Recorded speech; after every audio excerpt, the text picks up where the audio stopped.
Well, in need of a little cash or just a free meal, scam artists have long perfected the personal injury fraud. For the ambitious, slip and fall schemes can bring in thousands of dollars with the investment of one twisted ankle. Or if you're simply short on cash today and would like a decent meal, a fly in your soup or a fake choking will get your dinner comped in most quality restaurants. 49-year-old Ronald Evano and his wife married the two concepts brilliantly, taking personal injury fraud to a new level by eating glass in over a dozen restaurants. This not only afforded them a free meal on the spot, but they were able to collect upwards of $200,000 in settlements from restaurants and insurance agencies to cover medical expenses that they never actually paid. They used fake names and social security numbers to seek treatments at hospitals and to file their insurance claims, the husband and wife team operating under a half-dozen aliases each. The scheme began when Mary Evano received treatment for glass ingestion in 1997 and received a $22,000 payout from the restaurant. The couple then reenacted this successful con at least a dozen times in several states over the next 9 years. Ronald, having been arrested, pled guilty and awaits sentencing in Massachusetts, but Mary Evano is still at large. Evano faces up to 100 years in prison and hundreds of thousands of dollars in fines for pleading guilty to 20 counts of conspiracy, mail fraud, wire fraud, identity theft, Social Security fraud, and making false statements on healthcare matters. Interestingly enough, the grifter apple does not fall far from the grifter tree. A Google search for more information on Mr. and Mrs. Evano uncovered 3 of their daughters applying in 2004 for a license to open a fortune-telling business. I predict jail time in their futures as well. Asking the Best in Show staff and audience how far is too far to go to get something for nothing, I'm Vanessa Cheatwood. Immediately, this makes me think of the story we did a couple months back about the woman who had her children make believe that they were mentally challenged, and she was collecting Social Security, which that's just insane. Like to live a life making believe, and they had to spend their whole life doing it, right? Well, I mean, I guess when they're home, they could probably just hang out and just be normal. But didn't they go to special schools and? Yeah, absolutely. Oh, man, my thing is loose. That's gross. Well, if she may get her wish, because those kids are going to have some problems when they grow up. I think those kids actually got in trouble too. I mean, it's the American way. Everyone wants to get. Everyone wants. Well, the American way is to get arrested too. But yeah, no, because I'm sure people don't do that in other places. Whatever, bro. Love it or leave it. It's the American way though to try and get over to do whatever you can. We all sit around and play lotto constantly, and that's just. I'm just picturing us all sitting around playing lotto. Not even the scratch-offs the lotto. Chris, what numbers you got? Pick 38 this time. I don't know. Maybe we should start doing that. Maybe we should start doing a Best in Show lotto for our listeners.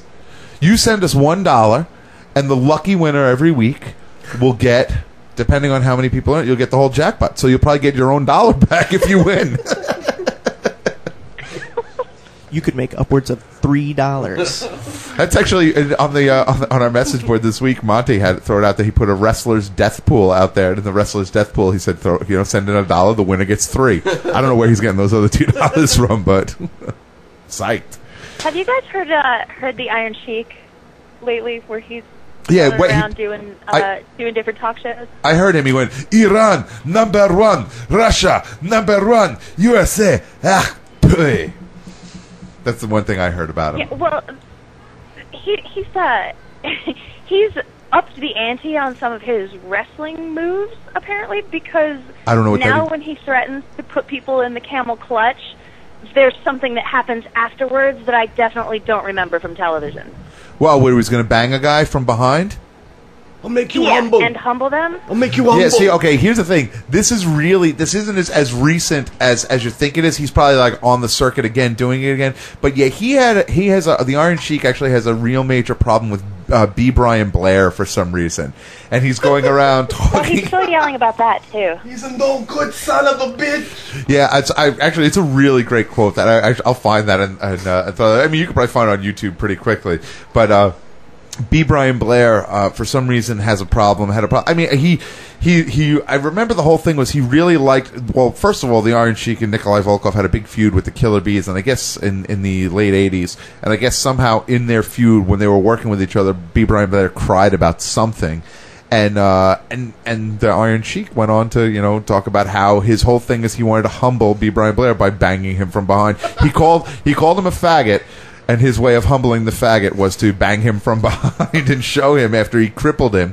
But he likes Jumping Jim Brunzell. He was a big fan of his part of Jumping Jim Brunzell. I have no problems, but B. Brian Blair, you faggot. I will, and he's obviously uses a lot of expletives. I'll get that and throw it on the air. I love Leaping Lenny Powerful. I love Leaping Lenny. Wait, he's really Iranian? I don't know if he's really Iranian. I want to say he's Turkish, actually. I think he works at the restaurant where Brian ate last night.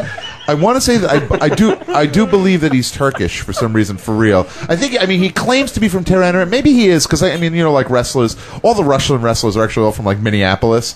I want to say for some reason that he's from Turkey. Wikipedia says Tehran, but they may be going by his wrestling born. No, if it's in Wikipedia, it's true. Best in Show research analyst Migraine Boy in the chat room says he is in fact Iranian. Okay. It says Hossein Khosrau Ali Vaziri. If it comes from Migraine Boy, I believe it. It's official. Write it in stone. It's done. For some reason, I thought he was Turkish.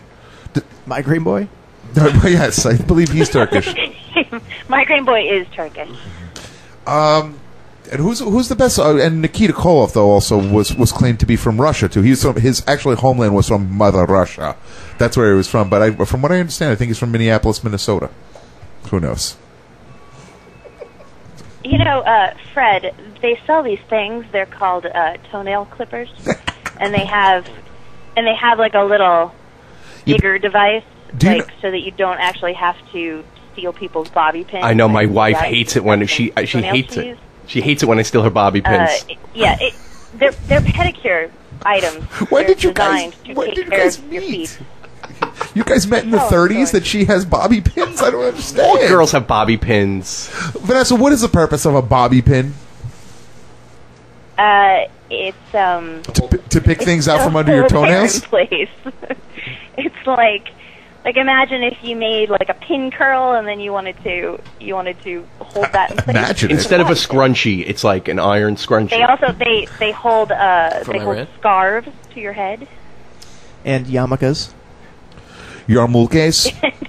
And yarmulkes. That's true. It's true. Okay, there's a purpose for a bobby pin. Have you ever used a bobby pin, Vanessa? No. As I like to call them, a Barbara pin. A barrette. I